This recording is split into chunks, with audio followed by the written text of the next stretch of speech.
Salut tout le monde, aujourd'hui je vous retrouve dans une vidéo où je vais vous donner toutes les astuces qui m'ont permis de passer de 8 heures de montage à 15 minutes seulement par vidéo.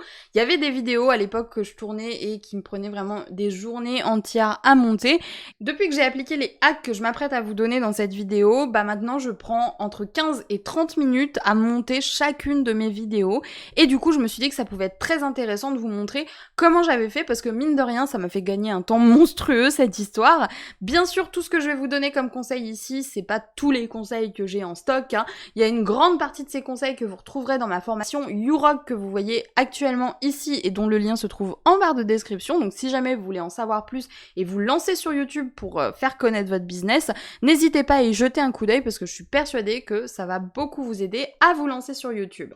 J'en dis pas plus et je rentre tout de suite dans le vif du sujet. Ici, vous le voyez, on est dans un dossier un petit peu spécial. Vous êtes vraiment dans l'envers du décor, puisqu'ici, c'est mon dossier de rush. Mon dossier de rush, qu'est-ce que c'est? C'est là où je vais enregistrer toutes mes vidéos brutes, entre guillemets, toutes mes petites vidéos brutes, qui vont me permettre par la suite de faire le montage. Vous avez remarqué que ici, il y a beaucoup de vidéos, n'est-ce pas? Et c'est pas par hasard, c'est parce que il y a quelque chose que j'ai changé dans mon process de montage qui m'a fait gagner un temps monstrueux, c'est que au lieu de tourner mes vidéos d'une seule traite, maintenant, comme vous le voyez, je tourne des petites portions de vidéos. Par exemple, ici, vous voyez ce que j'ai sélectionné, ça représente une seule et même vidéo. J'ai juste tourné plusieurs petits contenus pour pouvoir m'épargner du temps de montage. En fait, l'erreur que je faisais avant, c'était que je tournais tout d'une traite et je coupais, en fait, les moments où je disais rien. J'avais quand même l'intelligence de me dire, je vais rien dire pour savoir où est-ce qu'il faut que je coupe pour que ça se voit sur la barre de montage, mais maintenant j'ai même plus ce problème là puisque tous mes rushs sont déjà prédécoupés. En fait, quand je passe au montage, je n'ai plus qu'à supprimer éventuellement la fin et à réécouter la fin parce que je coupe en fait les vidéos au moment où je bafouille un petit peu, où je sens que voilà, ou alors j'ai dit un truc de travers et je veux me reprendre, donc à chaque fois j'ai juste à écouter la fin de la vidéo pour que ça fonctionne. L'astuce, c'est vraiment d'essayer de faire en sorte de durer le plus longtemps possible, histoire de pas vous retrouver avec 50 milliards de rushs, parce que certaines vidéos peuvent vraiment s'étaler. Plus ça va et moins je m'étale, on va dire, mais avant, quand je venais de commencer ce système, j'avais beaucoup de mal à tourner peu de vidéos. Là, c'est vraiment quelque chose sur lequel j'ai travaillé et qui m'a fait gagner beaucoup de temps. Ici en fond, j'ai ouvert mon logiciel de montage pour que vous puissiez voir exactement comment je m'y prends.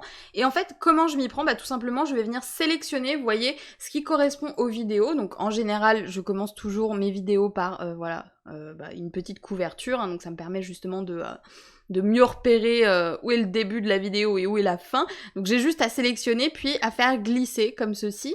Et ce qui est pratique avec mon logiciel de montage qui est donc Adobe Premiere Pro, c'est qu'il va me mettre tous mes fichiers dans l'ordre, donc j'ai plus qu'à les sélectionner et à les faire glisser sur ma timeline pour que toutes mes vidéos soient dans l'ordre en fait. Et vous le voyez, là mon montage est déjà quasiment terminé. Tout ce que j'ai à faire en fait, c'est réécouter la fin de chaque petite portion, donc juste quelques petites secondes à chaque fois, éventuellement raccourcir un petit peu ici, vous le voyez, au niveau de la barre de son, il y a un moment où il n'y a pas de son, donc je vais le couper tout simplement, et je vais le retirer, comme ça, ça fera une coupure en moins, et moi c'est comme ça que je m'y prends pour le montage.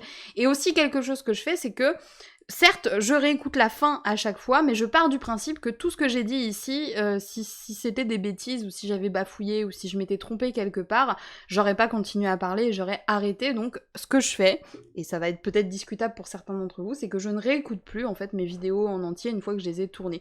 J'écoute juste la fin et éventuellement le début pour voir si c'est bien raccord, si j'ai pas bafouillé, si je me suis pas arrêtée parce que je toussais ou quelque chose comme ça.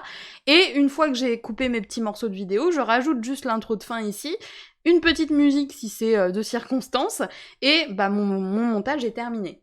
Ça a été vraiment difficile pour moi à faire parce que j'avais un petit peu, peut-être comme vous, ce côté un peu perfectionniste de je veux faire attention, j'ai peur de dire une bêtise, j'ai peur que les gens m'entendent respirer ou les gens m'entendent faire des bruits bizarres avec ma bouche, au secours, etc. Et très sincèrement, depuis que je fonctionne comme ça, non seulement j'ai pu avoir le rythme que vous me connaissez, c'est-à-dire que maintenant je peux publier 3 vidéos par semaine sans que ce soit un problème, et en plus de ça, ça me prend 15 minutes en fait de faire le montage. Donc là c'est ce que je vais faire, je vais m'occuper de faire le montage rapidement, et je vais vous retrouver tout de suite après parce que vous allez le voir, il y a une autre étape encore une fois qui va me permettre de gagner encore du temps sur le montage et vous allez le voir, c'est assez surprenant et assez logique quand on y pense, mais c'est vraiment l'un des trucs qui m'a fait gagner le plus. Donc je vous retrouve tout de suite, je vais d'abord terminer mon montage pour que vous compreniez où je veux en venir. Nous revoilà quelques secondes plus tard et j'ai terminé le montage. Alors ça m'a pris 5-10 minutes chrono en main, très sincèrement. D'autant plus que dans cette vidéo, j'ai dû flouter certaines parties, donc voilà, hein, ça a été quand même assez rapide. Et ici, ce que je voulais vous montrer, et qui m'a fait gagner du temps dans le montage, c'est que, en fait, quand j'exporte directement la vidéo depuis mon logiciel de montage, je vais directement l'enregistrer, en fait, sur mon Dropbox, et depuis mon Dropbox, la vidéo va se poster toute seule. C'est-à-dire que là, en fait, vous voyez, il enregistre ça directement dans le dossier Dropbox où il y a toutes les vidéos que je prépare. Donc ici, par exemple, je vais nommer la vidéo tout simplement tuto WordPress local, puisque c'est de ça qu'il s'agit, et oui, je vous spoil sur la suite. Et là, en fait, vous voyez, il enregistre dans mon Dropbox. Donc, je le laisse enregistrer, je clique sur exporter, et il l'enregistre naturellement, hein, en même temps que le montage se termine, et moi, j'ai juste à attendre que ça se termine.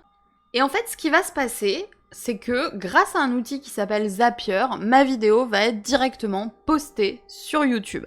Elle va pas être postée en public, bien sûr, il va falloir que je revienne dessus pour modifier le titre, la miniature, etc.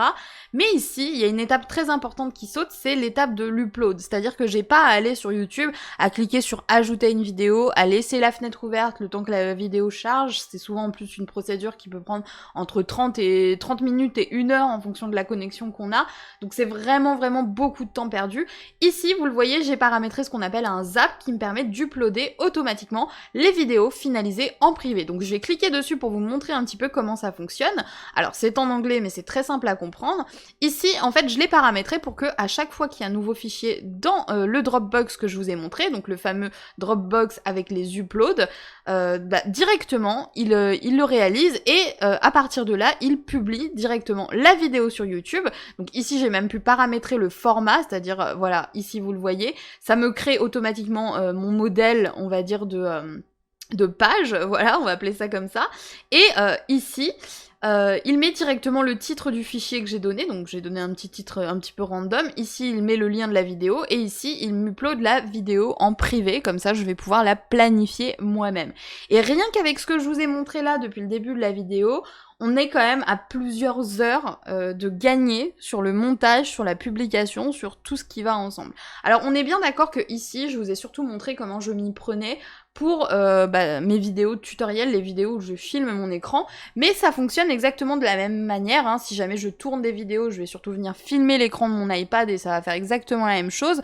La seule différence qu'il y aurait, c'est que avec les vidéos facecam, je ne passe plus par Adobe Premiere Pro pour faire mon montage. Désormais, je le fais directement depuis l'iPad, comme je vous l'avais expliqué dans la vidéo où je vous en parlais. Et du coup, depuis l'iPad, ça s'upload directement dans le dossier Dropbox, et depuis le dossier Dropbox, ça se publie automatiquement directement sur YouTube. Donc mon petit upload est lancé et là ma vidéo va s'uploader toute seule, j'aurai plus qu'à revenir pour modifier un petit peu les métadonnées, donc je pense que c'était quand même très important pour moi de vous montrer ces petits hacks là qui ont fait toute la différence et qui me permettent aujourd'hui d'avoir un rythme beaucoup plus soutenu en termes de production de vidéos. Donc si jamais vous voulez vous lancer sur YouTube, je vous invite du coup à regarder dans la barre de description parce que j'ai fait une formation complète où je vous donne toutes les astuces pour attirer du trafic et attirer des clients depuis YouTube. Vous saurez tout ce qu'il y a à savoir sur le sujet. Comment créer des vidéos, comment faire votre montage avec des tutoriels, etc. Donc n'hésitez pas à regarder dans la barre de description si ça vous intéresse. Si vous avez d'autres hacks pour réduire un petit peu le temps de montage, n'hésitez pas à me les partager dans les commentaires, ça m'intéresse beaucoup de savoir les vôtres.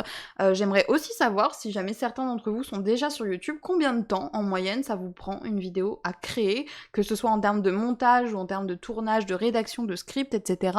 Grosso modo, combien de temps il vous faut pour créer une vidéo YouTube? Je vous laisse me donner la réponse en commentaire, je suis très curieuse à l'idée de savoir ça.